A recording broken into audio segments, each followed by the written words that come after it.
నమస్కారం. ప్రేక్షకులందరికీ శుభోదయం. ఈనాటి శుభయోగం శీర్షికన త్రయోదశి తిథి సందర్భంగా శివప్రదోష వ్రతాన్ని ఏ విధంగా ఆచరించాలో, శివప్రదోష వ్రతానికి ఉన్నటువంటి ప్రాధాన్యత ఏంటో, జ్యేష్ఠాదేవి ఆరాధన వల్ల కలిగే సత్ఫలితాలేంటో పరిశీలిద్దాం.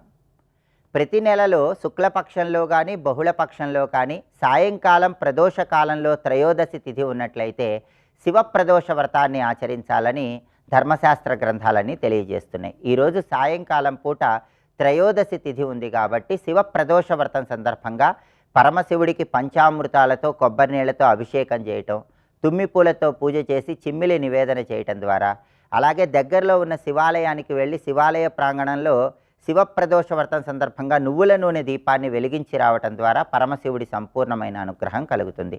శివప్రదోషానికి ఉన్నటువంటి ప్రాధాన్యతను మనం పరిశీలిస్తే ఒకానొక సమయంలో పరమశివ భక్తురాలైనటువంటి ఒక మహిళామణి ప్రతిరోజు కూడా శివపూజ చేసుకుంటూ శివాలయ దర్శనం చేసుకుంటూ ఉన్న తరుణంలో విదర్భ రాజకుమారుడు శత్రువుల చేతిలో పరాజితుడై ఆ శివభక్తురాలి దగ్గరకు వస్తే ఆ శివభక్తురాలు ఆశ్రయమిస్తుంది. ఈ శివభక్తురాలు ప్రతి నెలలో శుక్లపక్షంలో బహుళపక్షంలో ప్రదోష వ్రతం పేరుతో శివుణ్ణి పూజిస్తూ ఉంటుంది.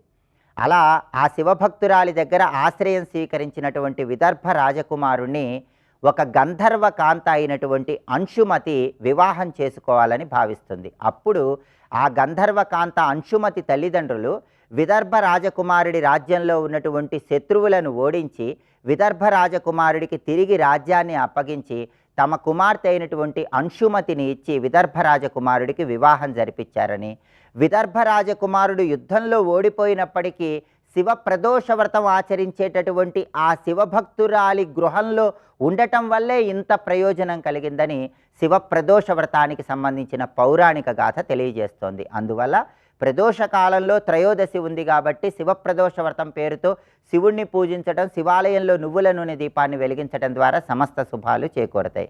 అలాగే శుక్రవారం సందర్భంగా జ్యేష్ఠాదేవిని గృహంలో నుంచి బయటికి పంపించటానికి, లక్ష్మీదేవిని గృహంలోకి ఆహ్వానించటానికి సాయంకాలం పూట పూజా మందిరంలో దీపాన్ని వెలిగించాలి. ఇంటి గుమ్మానికి ఇరువైపులా దీపాలు వెలిగించాలి.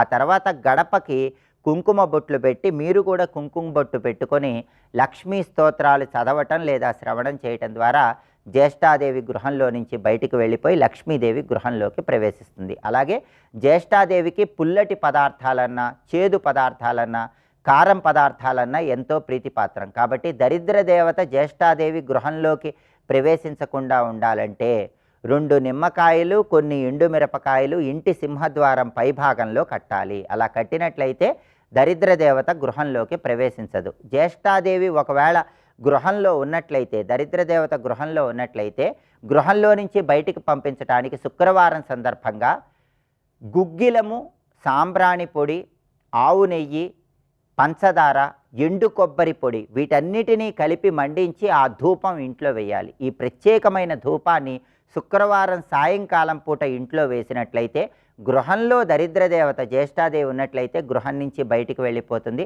లక్ష్మీదేవి గృహంలోకి ప్రవేశిస్తుంది. కాబట్టి శివప్రదోష వ్రతము అదేవిధంగా శుక్రవారం సందర్భంగా జ్యేష్ఠాదేవిని తరిమి కొట్టే విధి విధానాలు పాటించండి, సమస్త శుభాలను సిద్ధింపజేసుకోండి. అలాగే రేపు శనివారం త్రయోదశి తిథితో కలిసి వచ్చింది. శని త్రయోదశి సందర్భంగా ఎలాంటి విధి విధానాలు పాటిస్తే సమస్త శుభాలు చేకూరుతాయో రేపటి శుభయోగం శీర్షికన తెలుసుకుందాం. నమస్కారం.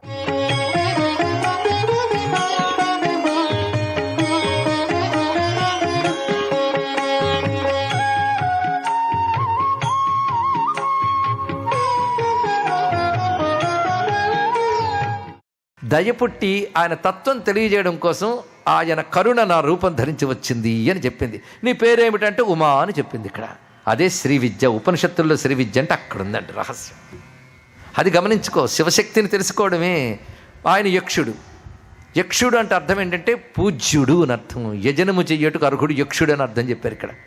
ఇది తెలిస్తే యక్షస్వరూపాయ జటాధరాయ పినాకహస్తాయని ఎందుకు చదువుతారో అర్థమవుతుంది. తెలిసింది కదా. మొత్తానికి అమ్మవారు ఎవరంటే శివుని కరుణ అలా వచ్చింది. కరుణకు రంగు అరుణం, ఎరుపు కరుణకి వర్ణముట. అది అద్భుతమైన మాట. అందుకే కారణపరచిద్రూపా కాంచీపురసిమ్ని కాంచిపీఠగత కాచన విహరతి కరుణా కాశ్మీరస్తబక కోమలాంగలత అంటాడు మూక కవి. అదిగో కాశ్మీర పువ్వులగే ఎర్రగా ఉన్న ఒక కరుణ కాంచీపుర కంపా తీరంలో తిరుగుతోందన్నాడు. ఇక్కడ కరుణ తిరుగుతోంది రండి. కాచన విహరతి కరుణ, ఒక అనిర్వచనీయమైన కరుణ అన్నాడు. అమ్మవారం లేదు, కామాక్షం లేదు, కరుణ తిరుగుతోంది అన్నాడు. అంటే దయ రూపం ధరిస్తే లలితాంబ అమ్మ దయ దయ దయ, ఇంకోటి కాదు ఇక్కడ. అందుకే జగత్రాతుం శంభోర్ జయిత కరుణ కాచిదరుణ. మరి కాఠిన్యము సౌకర్యమైన పరస్పర వైరుధ్యములు ఏంటంటే, శివుడు జగత్తుని నిర్వహించేటప్పుడు ఘోర అఘోర రూపములు రెండు చూపిస్తాడు. పరస్పర విరుద్ధములు కానీ రెండు ఉంటాయి. సూర్యుడు ప్రచండుడు కానీ ఆ సూర్యుడు లేకపోతే ప్రపంచం లేదు. నీరు ముంచేస్తుంది కానీ నీరు లేకపోతే బతకలం. అది ఘోరమా అఘోరమా? రెండు. ఘోరమైన అఘోరమైన శివం, అది తెలుసుకో. జగత్తుని కరుణించడం కోసమే ఆ కరుణ రూపం ధరిస్తుంది. కనుక నీ రూపంలో పరస్పర వైరుధ్యములు కనబడుతున్నా అవి కరుణ యొక్క ప్రకటనలే.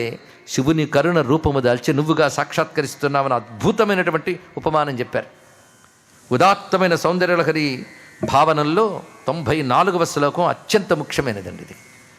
పురారాతేరంతఃపురమసి తతస్త్వచ్చరణయో సపర్యా మర్యాదా తరళకరణాలభా తథాహేతే నీతా శతముఖముఖా సిద్ధిమతులాం తవ ద్వారోపాంతస్థితిభిః అణిమాజ్యాభిర అమరాః.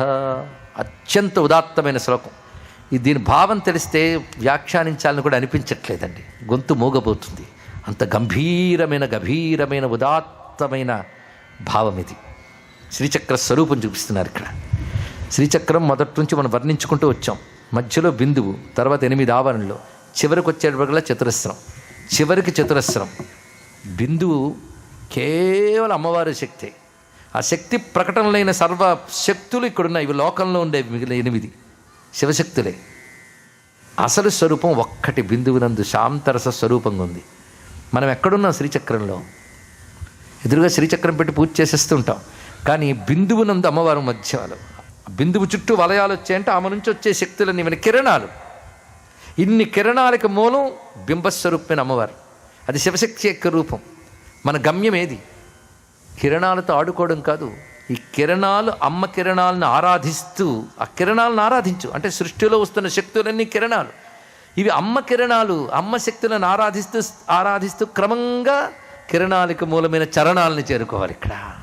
అది పరమార్థం. అయితే అంతదాకా ఎవరైనా వెళుతున్నారండి? అమ్మ ఆరాధన చేయగా ఏవో మహిమలు వచ్చే, సిద్ధులు వచ్చాయి అని అక్కడ ఆగిపోతున్నారు. ఇంత చేస్తే మహిమలు గుమ్మం దగ్గర ఉన్నవి. గుమ్మం దగ్గర ఉన్నాయి ఆవిడికి, లోపల ఆవిడుంది. లోపల దాకా వెళ్ళలేం. ఎందుకంటే ఒక మహారాజున్నాడు, చక్రవర్తి అంతఃపురం. నువ్వు పురారాతే అంతఃపురం. ఆ త్రిపురాసుర సంహారకుడు అంతఃపురానువు నువ్వు అన్నారు. అంతఃపురంలోకి ఎవరైనా వెళ్ళగలరండి? బిచ్చగాడు వచ్చి అమ్మా బిచ్చం అంటాడు ఒక కోట ముందు నిలబడి. అంతఃపురంలో ఉన్న మహారాణి రాదు, తన దగ్గరున్న పరిచారకులకి బిచ్చమిచ్చి పంపిస్తుంది. వాడు గుమ్మం దగ్గర ఉన్న వాడికి బిచ్చమిచ్చి వెళ్ళిపోతారు. వాడికి కావాల్సింది ఏమిటి? బిచ్చం. వాడు వెళ్ళిపోతాడు అంతే. అందుకని అమ్మేదమ్మా నీకెందుకురా బిచ్చం కదా పో అంటారు వాళ్ళు. ఇక్కడ వెళ్ళిపోవడమే. కానీ ఆ ఇచ్చిన ఆవిడ కూడా రాజకోటలోంచి వచ్చింది కనుక చక్కటి అలంకారంతో ఉంటుంది కనుక ఆవిడే అమ్మగారు అనుకోకు. అమ్మగారు పరిచారకు వచ్చి ఇచ్చింది నీకు అమ్మగారు అక్కర్లే, బిచ్చమే కావాలి. నమా అని పిలిచావంటే బిచ్చం కోసం పిలిచావు, అమ్మ కోసం పిలవలేదు. బిచ్చగాళ్ళ పిలిచినంతకాలం గుమ్మం దగ్గర బిచ్చమే. బిడ్డలా పిలిస్తే అంతఃపురంలో అమ్మ దగ్గరికి వెళతావు. అది తెలుసుకో ఇక్కడ. ఇవన్నీ దాటి వెళతావు కానీ బిచ్చగాడి దేబురింపులే. బిడ్డలాంటి ఆర్తి ఏది? అది కావాలి.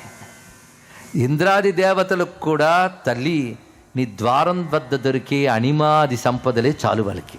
అందుకే అణిమ, మహిమ, గరిమ ప్రథమ రేఖ, తర్వాత ముద్రాశక్తులు, బ్రాహ్మీ శక్తులు ఇవే మొదటి ఆవరణలో అణిమ, మహిమ సిద్ధులు వచ్చేస్తేనే ఆహా ఓహో అని పెద్ద గొప్పగా అనుకుంటాం. ఇంకా లోపల ఒక్కొక్క ఆవరణలో ఎన్నెన్ని సిద్ధులు ఉన్నాయో. బిందువు దగ్గరికి వచ్చినప్పుడు పరమసిద్ధి. వాళ్ళు ఈ మధ్యలో వచ్చే చిన్న చిన్న సిద్ధులు చూసి ఆగిపోరు, వాడితో తృప్తి పడరు. అమ్మ పాదపద్మాలు చేరాలని మాత్రం వెళతారు. అలాంటి సాధకులు కోటికొకరు కూడా ఉండరండి.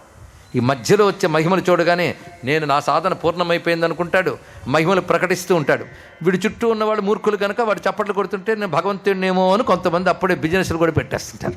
అదే సాధన ప్రారంభ దశలో వచ్చిన సిద్ధులతో ఆగిపోతుంటారు చాలామంది మానవులే కాదు, దేవతలే. శతమఖ ముఖాహ, ఇంద్రాది దేవతలే గుమ్మం దగ్గర వచ్చేటటువంటి తవ ద్వారోపాంత స్థితిభి అనిమాజ్యాభిరి అమరా, నీ ద్వారం వద్ద దొరికే సిద్ధులతోనే వాళ్ళు తృప్తిపడి వెళ్ళిపోతున్నారు.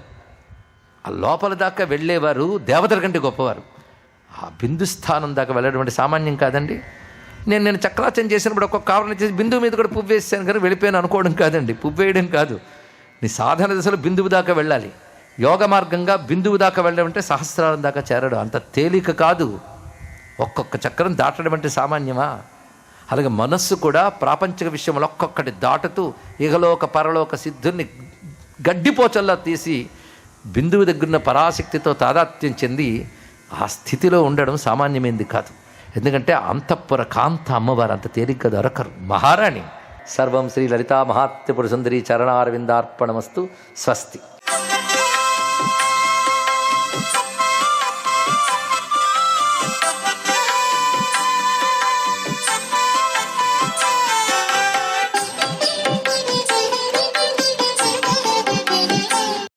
ఓం సవిత్రే నమః.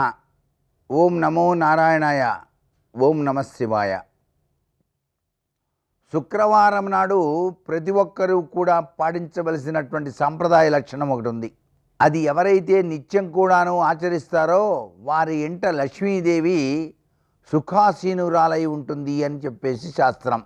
తెల్లవారుజామునే నిద్ర నుంచి మేలుకొని దంతధావన కార్యక్రమాలన్నీ పూర్తి చేసుకొని స్నానం ఆచరించి ఇంటి ముంగిట రతనాల ముగ్గులతో అలంకరణ చేసిన తరువాత శుక్రవారం నాడు గడపను పూజించాలి.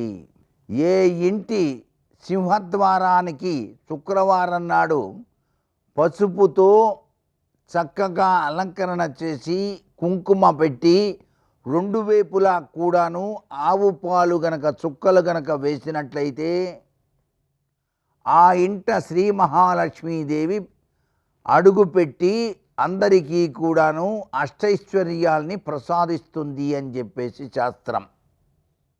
ఇంత గొప్ప విశేషకరమైన ప్రభావం కేవలం ఇంటి యొక్క సింహద్వారం యొక్క గుమ్మానికి ఉన్నటువంటి గొప్ప లక్షణం. ఈ విధి విధానాన్ని ప్రతి ఒక్కరూ కూడాను పాటించండి.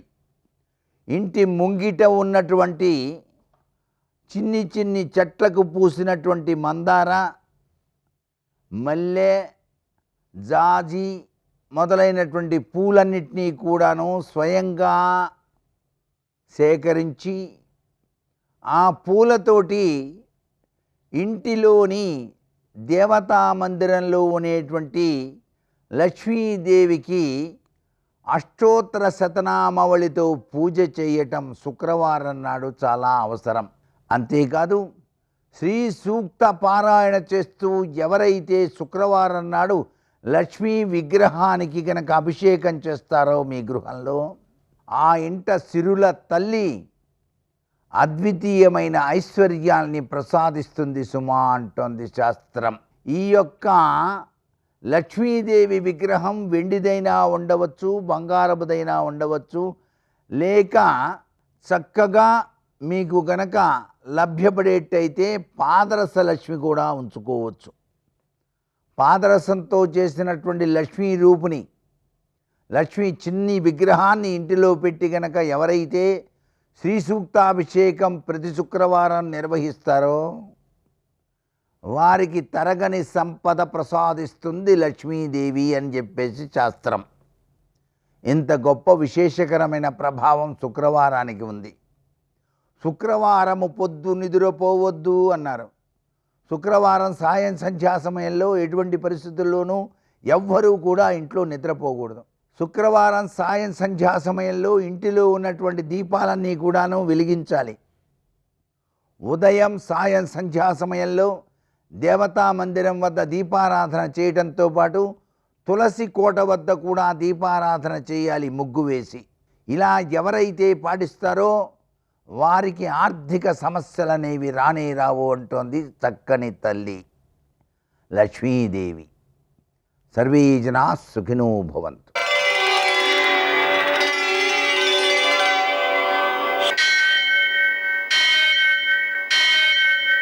సహస్రశీరుషం దేవం విశ్వాక్షం విశ్వశంభువం విశ్వం నారాయణం దేవమక్షరం పరమం పదం విశ్వతః పరమాం నిత్యం విశ్వం నారాయణగుం హరిం విశ్వమేవేదం పురుషస్తద్విశ్వముపజీవతి పతిం విశ్వస్యాత్మేశ్వరం శాశ్వతం శివమచ్యుతం నారాయణం మహాజ్ఞేయం విశ్వాత్మానం పరాయణం. సూర్యశౌర్యమథేందురింద్ర పదవీ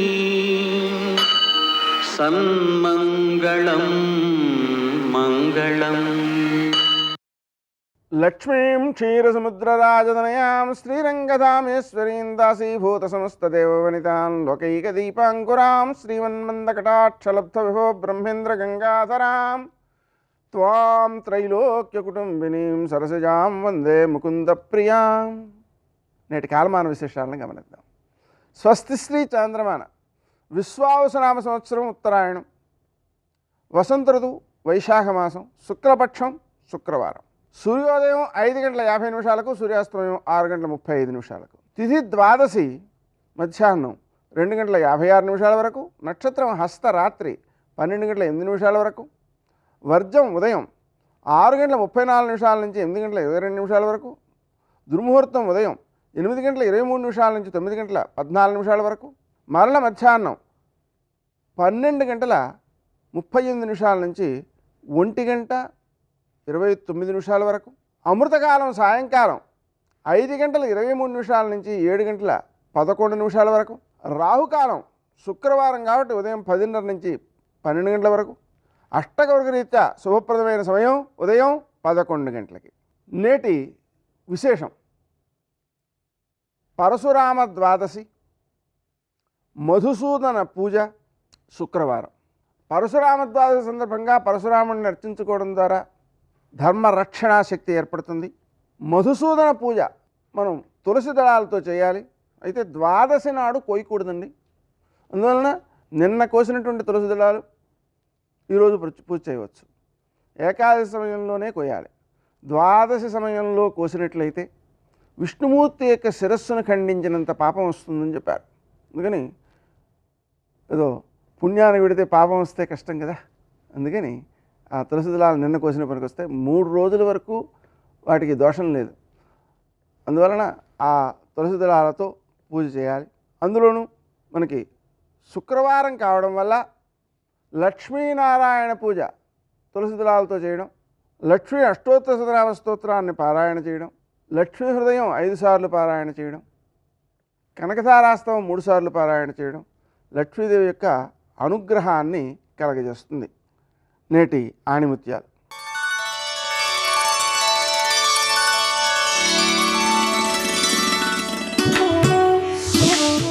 ఇతరులతో నిన్ను నువ్వు పోల్చుకోవడం ఆపినప్పుడు నీవు నీ అసలైన జీవితపు ఆనందాన్ని పొందుతావు.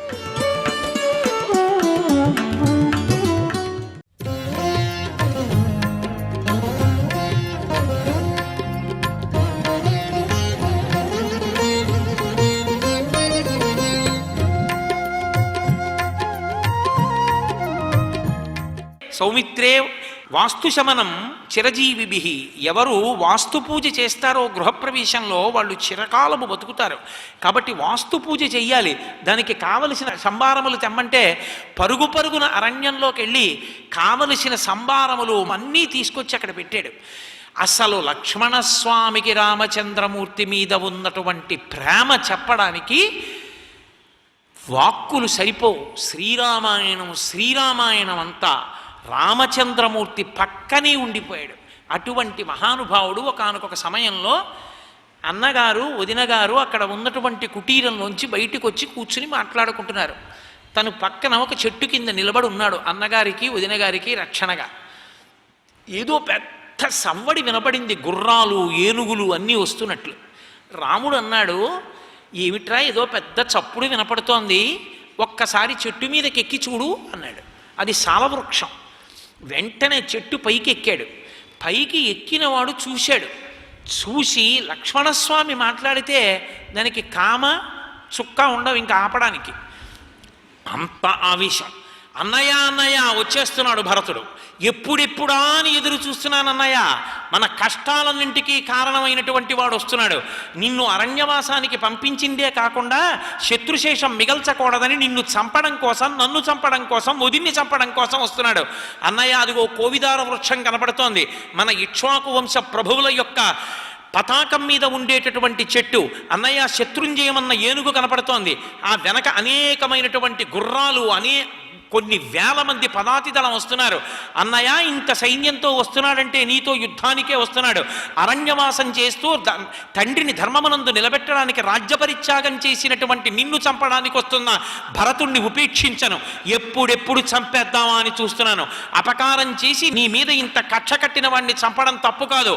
అన్నయ్య అనుజ్ఞని, ఇక్కడే నిలబడి బాణాలు వేయమంటావా, పర్వత శిఖరం మీదకి పెడదామా?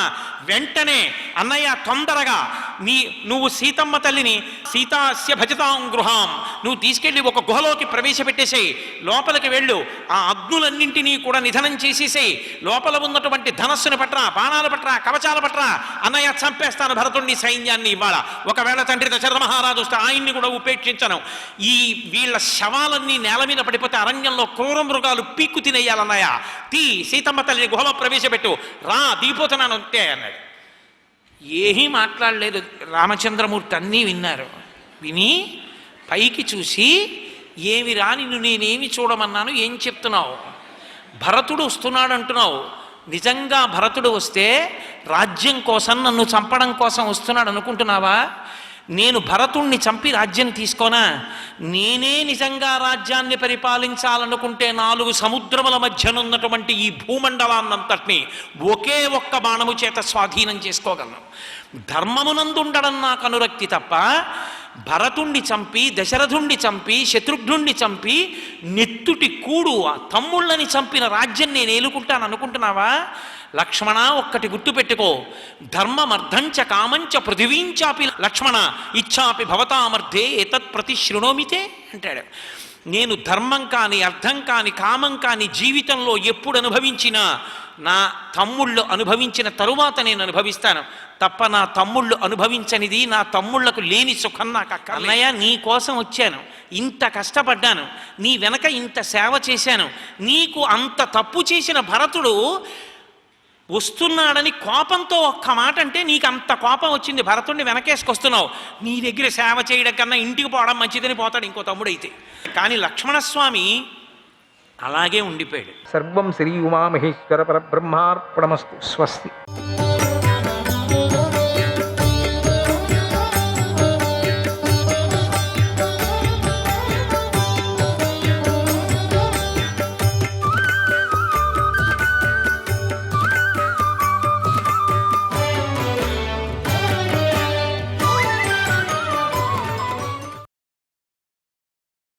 ప్రజలు అంతఃపుర స్త్రీలందరూ పాండవులను విడిచిపెట్టలేకపోయారు.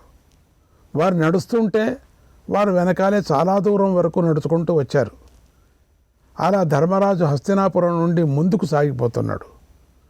అప్పుడు ఏ ఒక్కరూ కూడా, ఓ మహాత్ములారా వెనుదిరగండి, వెనక్కి రండి, మమ్మల్ని పాలించండి, మమ్మల్ని వదలకండి అని ప్రాధేయపడలేకపోయారు.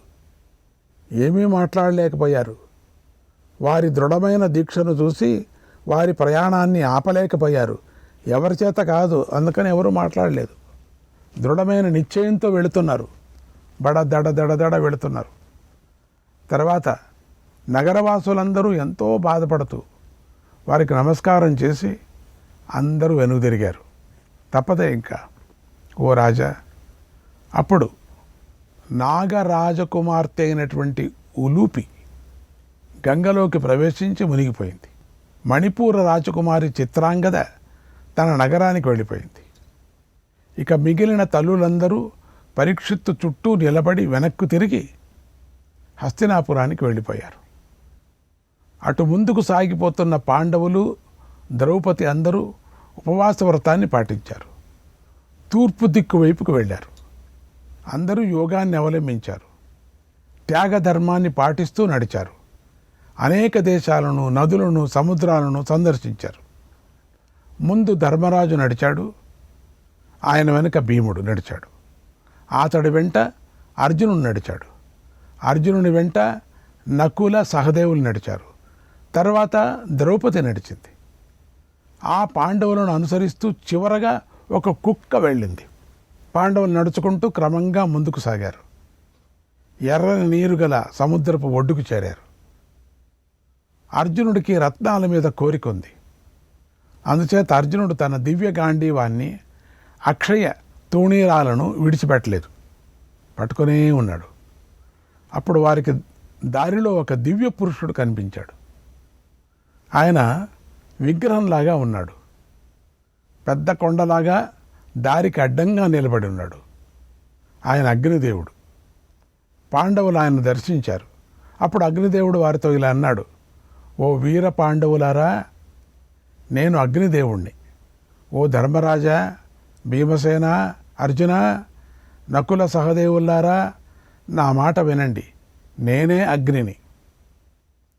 అర్జున, నారాయణుల ప్రభావంతో నేను ఖాండవ వనాన్ని కాల్చేశాను. ఈ అర్జునుడు ఇప్పుడు ఈ గాంధీవాన్ని విడిచి అడవికి వెళ్ళాలి. ఇక దానితో మీకు ఏ ప్రయోజనమూ లేదు. మహాత్ముడైన శ్రీకృష్ణుడి చేతిలో ఉన్న చక్రం అంతకుముందే వెళ్ళిపోయింది. అది అవసరమైనప్పుడే మళ్ళీ తిరిగి వస్తుంది. ఈ గాంధీవం ధనస్సులతో శ్రేష్టమైనది. నేను దీనిని గతంలో అర్జునుడికి కోసమని వరుణదేవుడి దగ్గర నుండి తెచ్చాను నేను, కనుక దీనిని తిరిగి వరుణదేవుడికి ఇవ్వండి అన్నాడు. అప్పుడు సోదరులందరూ అర్జునుడి వైపు చూశారు. అర్జున, అగ్నిదేవుడి మాటను పాటించు, గాంధీవాన్ని విడిచిపెట్టు అన్నారు. వెంటనే అర్జునుడు ఆ వింటిని, అక్షయ తూణీరాలను నీటిలోకి విసిరాడు. వెంటనే అగ్నిదేవుడు అదృశ్యమైపోయాడు. తర్వాత వీరులైన పాండవులు దక్షిణ దిక్కు వైపుకు వెళ్ళారు. తర్వాత లవణ సముద్రపు ఉత్తర తీరానికి నైరుతి మూల వైపుగా ముందుకు వెళ్ళారు అందరూ. తర్వాత ఏం చేశారు, పడమటి దిక్కు వైపుకు తిరిగి ప్రయాణం చేశారు. అక్కడ సాగరంలో మునిగి ఉన్న ద్వారకా నగరాన్ని చూశారు. మళ్ళీ అటు దారిలో ఉంది కదా, చూశారు. పెద్ద నగరం అది మునిగిపోయింది. యోగధర్మం పాటిస్తున్న ఆ పాండవులు మళ్ళీ అక్కడి నుంచి వెనక్కి తిరిగి భూప్రదక్షిణం చేయాలని ఉత్తర దిక్కు వైపుకు నడిచారన్నాడు వైశంపాయన మహర్షి. శ్రీకృష్ణాయ పరమాత్మనే నమః. 2వ అధ్యాయం. వైశంపాయనుడు ఇలా చెప్పాడు, ఓ మహారాజా, పాండవులు తమ మనస్సులను నియంత్రించుకున్నారు. తమ నడకను ఆపలేదు. ఉత్తర దిక్కు వైపు వెళుతూ మహాపర్వతమైన హిమాలయ పర్వతాన్ని చూశారు. దాన్ని దాటి ఇసుక సముద్రాన్ని చూశారు. తర్వాత పర్వతాలలో శ్రేష్టమైన మేరు పర్వతాన్ని చూశారు. యోగాన్ని పాటిస్తూ వారందరూ వేగంగా నడుస్తూ ఉండగా హఠాత్తుగా ద్రౌపదీదేవి నేల మీద పడిపోయింది, ప్రాణాలు విడిచింది. అప్పుడు భీముడు ద్రౌపదిని చూసి ధర్మరాజుతో ఇలా అన్నాడు, ఓ రాజా, ఈ ద్రౌపది ఎలాంటి అధర్మము చేయలేదు, ఏ పాపము చేయలేదు. మరెందుకు ఈమె నేలపై పడిపోయింది? దీనికి కారణం చెప్పు అని అడిగాడు. అప్పుడు ధర్మరాజు ఇలా చెప్పాడు, ఓ భీమా, ఈమెకు అర్జునుడంటే ఎక్కువ ఇష్టం, పక్షపాతం ఎక్కువ, అందువల్లే ఈమె పడిపోయింది. దాని ఫలితాన్ని ఇప్పుడు అనుభవిస్తుంది అని ద్రౌపది వైపు చూడకుండానే ధర్మరాజు మనస్సును ఏకాగ్రం చేసుకున్నాడు. వేగంగా ముందుకు వెళ్ళాడు. ఆయన వెనక మిగిలిన పాండవులు నడిచారు. కొంత సమయం గడిచింది. అప్పుడు నడుస్తూ ఉన్నటువంటి సహదేవుడు టక్కున నేల మీద పడిపోయాడు. భీముడు అది గమనించాడు. వెంటనే ధర్మరాజుని ఇలా అడిగాడు, ఓ మహారాజా, ఈ సహదేవుడు మనందరినీ సేవించాడు, అహంకారం లేకుండా జీవించాడు. మరి ఈ మాద్రీతనయుడు ఎందుకు నేలపై పడిపోయాడో చెప్పు అని అడిగాడు. ఆ మాటలు విని ధర్మరాజు ఇలా చెప్పాడు, ఓ భీమా, ఇతడు ఇతరులను ఎవరినీ కూడా తనంత వాడిగా చూడలేదు, మేధావిగా భావించలేదు. అది ఇతడిలోని లోపం. ఆ దోషం వల్లే ఇతడు పడిపోయాడు అని ధర్మరాజు సహదేవుణ్ణి విడిచిపెట్టి మిగిలిన సోదరులతో కుక్కతోనూ ముందుకు వెళ్ళాడు. అలా కొంత దూరం వెళ్ళిన తర్వాత టక్కున నకులుడు పడిపోయాడు. భీముడు అతన్ని చూసి వెంటనే ధర్మరాజుని ఇలా అడిగాడు, ఓ మహారాజా, ఈ నకులుడు ఎప్పుడూ కూడా ధర్మాన్ని తప్పలేదు, మన ఆదేశాలను పాటించాడు. ఇతడు సాటి లేని సౌందర్యవంతుడు కనుక మన ఈ సోదరుడు ఎందుకు నేల మీద పడిపోయాడు? ఇతడి దోషమేమిటో చెప్పు అని అడిగాడు. అప్పుడు ధర్మరాజు నకులుడి గురించి ఇలా చెప్పాడు, ఓ భీమా, ఇతడెప్పుడూ రూపంలో అంతటి వాడు నా అంతటి వాడు లేనే లేడు అని భావించాడు. నేనొక్కడనే అందగాడిని, అందంలో అందరినీ మించిన వాడిని అనే భావం కూడా ఇతడి మనసులో ఉంది. కాబట్టే నకులుడు క్రింద పడిపోయాడు. ఓ భీమసేన, నువ్వు రా, ముందుకు నడువు. ఎవడికి ఏది రాసిపెట్టిందో అతడు దాన్ని తప్పకుండా అనుభవించాలి, తప్పదు అని ముందుకు వెళ్ళాడు. అప్పుడు ఆ ధర్మరాజు వెంట భీమార్జునుడు కుక్క కూడా వెళ్ళారు. కొంత సమయం గడిచింది. వారిలో చివరిగా నడుస్తున్న అర్జునుడు అంతకుముందు పడిపోయిన వారి గురించి తలుచుకుంటూ బాధపడుతూ నడిచాడు. అంతలోనే హఠాత్తుగా అర్జునుడు కింద పడిపోయాడు. అర్జునుడిని ఎవరూ ఎదిరించలేరు. అర్జునుడు ఇంద్రుడు అంటే తేజస్సు కలవాడు కదా, పురుషశ్రేష్ఠుడు. అలాంటి అర్జునుడు కూడా కింద పడిపోవటాన్ని చూసి భీముడు ధర్మరాజుతో ఇలా అన్నాడు, ఓ మహారాజా, ఈ మహాత్ముడైన అర్జునుడు ఎప్పుడూ నవ్వులాటకు కూడా అబద్ధం ఆడలేదని నాకు గుర్తు. మరి ఇతడు ఏ కారణంగా నేలపై పడిపోయాడు? ఇతడిలో ఏ దోషం ఉంది చెప్పు అని అడిగాడు. అప్పుడు ధర్మరాజు ఇలా చెప్పాడు, ఓ భీమా, ఇతడు నేను శత్రువులందరినీ ఒక్క రోజులోనే కాల్చేస్తానన్నాడు, కానీ ఆ పని చేయలేదు.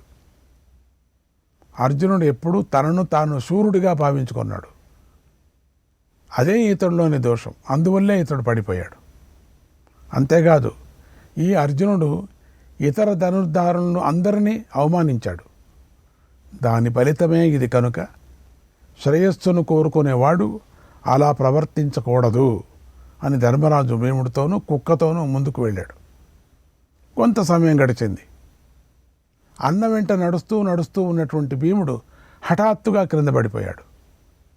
పైకి లేవలేకపోయాడు. కొద్దిగా ఓపిక తెచ్చుకొని భీముడు ఇలా ధర్మరాజుతో అన్నాడు, ఓ రాజా, నన్ను చూడు, నేను నీకెంతో ఇష్టమైన వాడిని. నేను ఇప్పుడు పడిపోయాను. నేను ఎందుకు పడిపోయానో చెప్పు, నాలోని దోషమేమిటో చెప్పు అని అడిగాడు.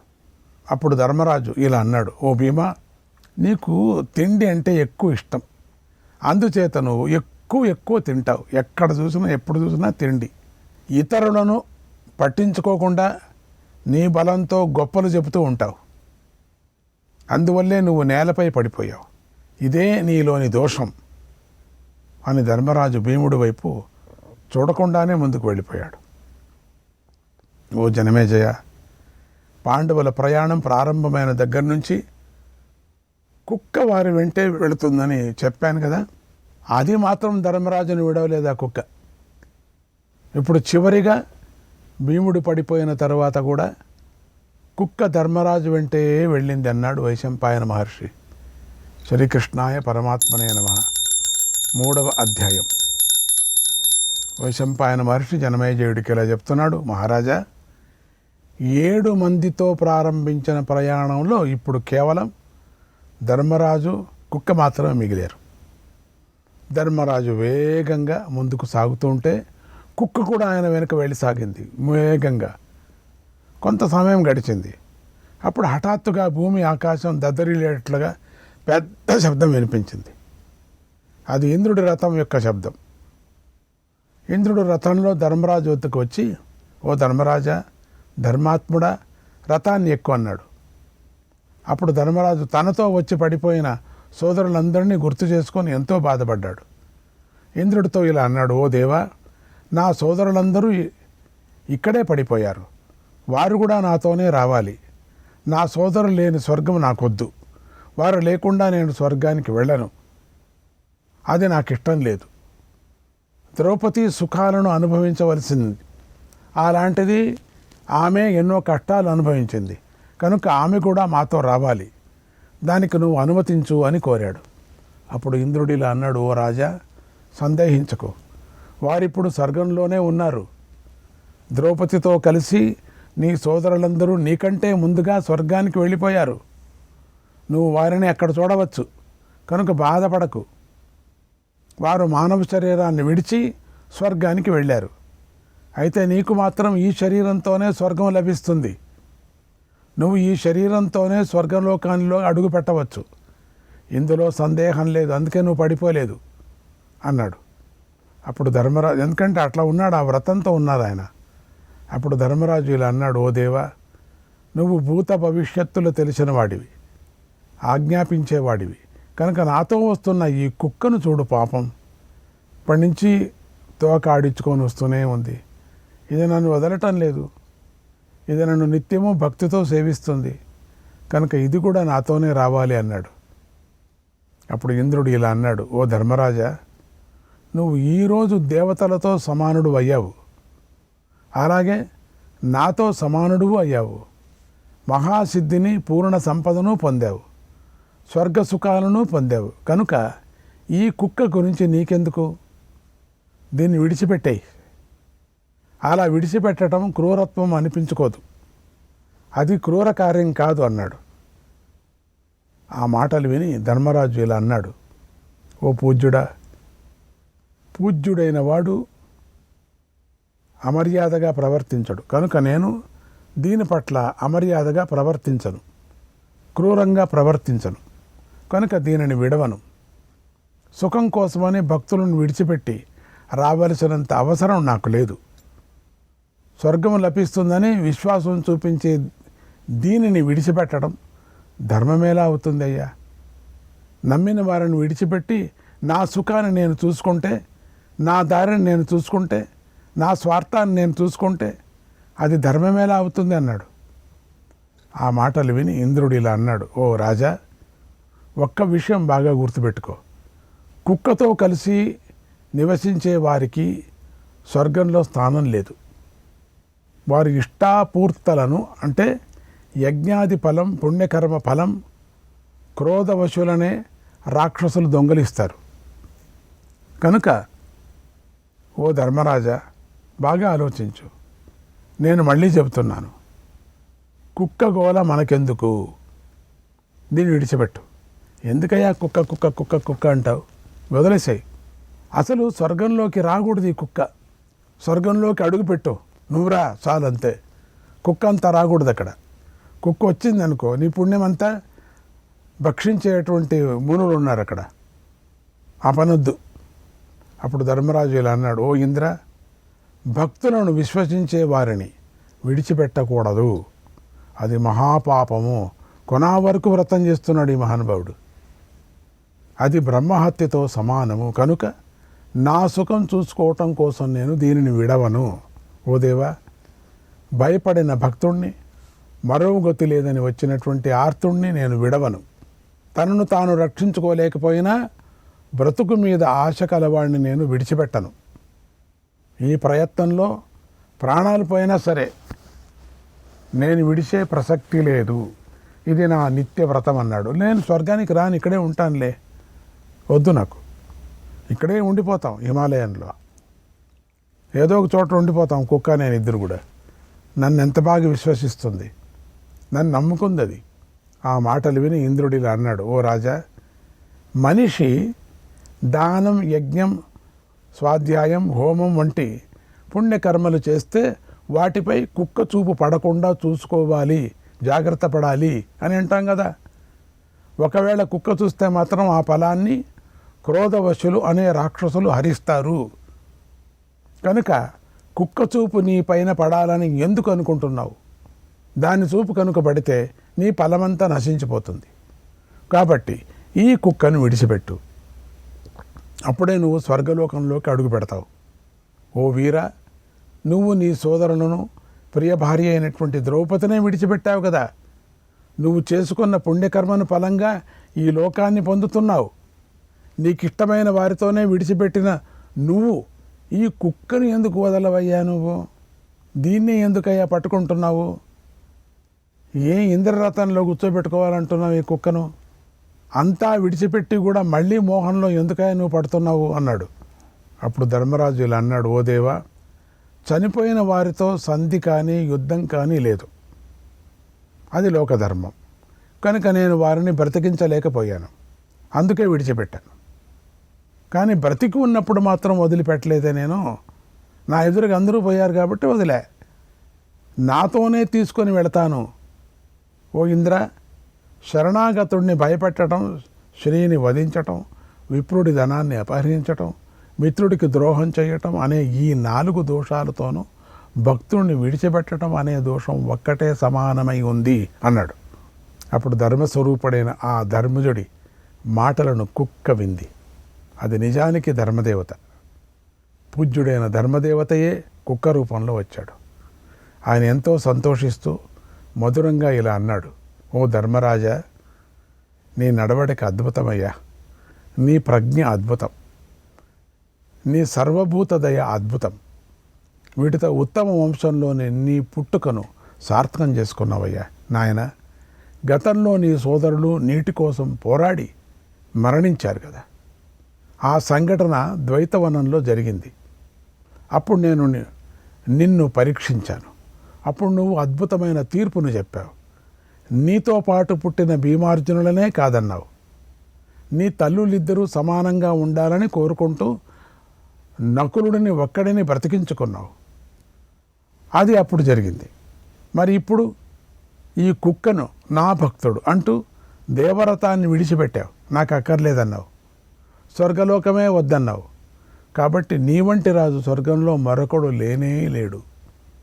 అందువల్లే నీకు నీ శరీరంతోనే అక్షయలోక ప్రాప్తి లభించింది, దివ్యమైన ఉత్తమ గతి కూడా లభించింది అని ధర్ముడు వరాన్ని అనుగ్రహించాడు.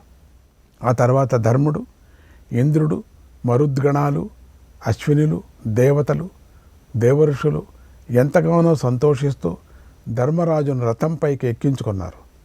మిగిలిన వారందరూ తమ తమ విమానాల్లో బయలుదేరారు. వారంతా కామాచారులు, రజోగుణం లేనివారు, పుణ్యాత్ములు. కామాచారులు అంటే ఏదైనా ఏ రూపమైనా తీసుకునేటువంటి మహానుభావులు. మనస వాచ కర్మణ పుణ్యాత్ములు, సిద్ధులు. ధర్మరాజు ఇంద్రరథాన్ని ఎక్కి తన తేజస్సుతో భూమి ఆకాశాలను నింపుతూ వేగంగా పైకి వెళ్ళాడు. శరీరంతో వెళ్ళినవాడు ఒక్కడే, ధర్మరాజు ఒక్కడే. అప్పుడు నారద మహర్షి దేవతల మధ్యలో నిలబడి పెద్దగా ఇలా అన్నాడు, స్వర్గంలో ఎందరో రాజఋషులు ఉన్నారు, కానీ ధర్మరాజు ఒక్కడే వారందరి కీర్తిని కప్పివేశాడు. ఆయనే అందరికంటే పై చెయ్యిగా వెలుగుతున్నాడు. యశస్సుతో, తేజస్సుతో, శీల సంపదతో లోకాలను గెలిచి ధర్మరాజు సశరీరకంగా స్వర్గానికి వచ్చాడు. ఓ ధర్మరాజా, నువ్వు నేలపై నుండి ఆకాశంలోకి తేజస్సులను ఎన్నిటినో చూశావు. ఇదిగో అవన్నీ వేల కొలదిగా ఉన్నటువంటి దేవలోకాలు, ఇప్పుడు వాటిని ప్రత్యక్షంగా చూడు అన్నాడు. ఆ మాటలు విని ధర్మరాజు, దేవతలు, తన పక్షం వారైన రాజులు అనుమతి తీసుకొని ఇలా అన్నాడు, అందరికీ నమస్కారము. శుభమైన అశుభమైన నా సోదరులు పొందే స్థానం ఏది ఉందో దానినే నేను పొందాలని కోరుకుంటున్నాను. శ్రీకృష్ణాయ పరమాత్మనే నమః.